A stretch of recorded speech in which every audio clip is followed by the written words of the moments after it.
1h40 de caminhada, chegou aqui nesse rio aqui. E a gente chegou aqui, por sorte, acabou achando um cachara aqui na pedra. Tá meio dormindo, tentar pegar ele aqui pra ver.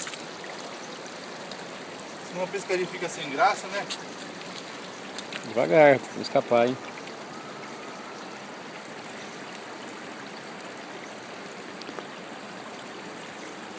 Devagar, hein? Quietinho, quietinho. Sensacional. Esse aqui vai pro YouTube, hein? É o Faustão, isso é incrível. Plena Amazônia. O rapaz do Paraná vai tentar pegar o peixe. Vamos ver o que ele faz, hein?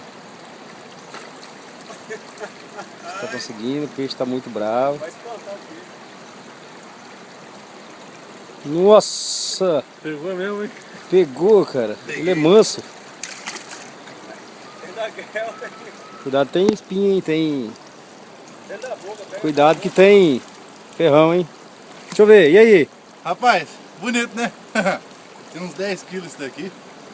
Pego no braço. Caraca! Mandar um abraço pro lado do Paraná lá. Maurício, isso aqui é pra você, ó. Pra dizer que não pega peixe na mão, ó. No meio do rio, pode filmar, não tem nada de rede aí não. Ei, Sidney, é assim que faz, Sidney? Não acredito. Pra ver que o peixe tá vivo. Mostra a boca dele aí.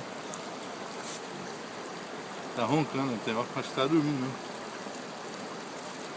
Meio machucadinho. Por que tá dormindo nas pedras?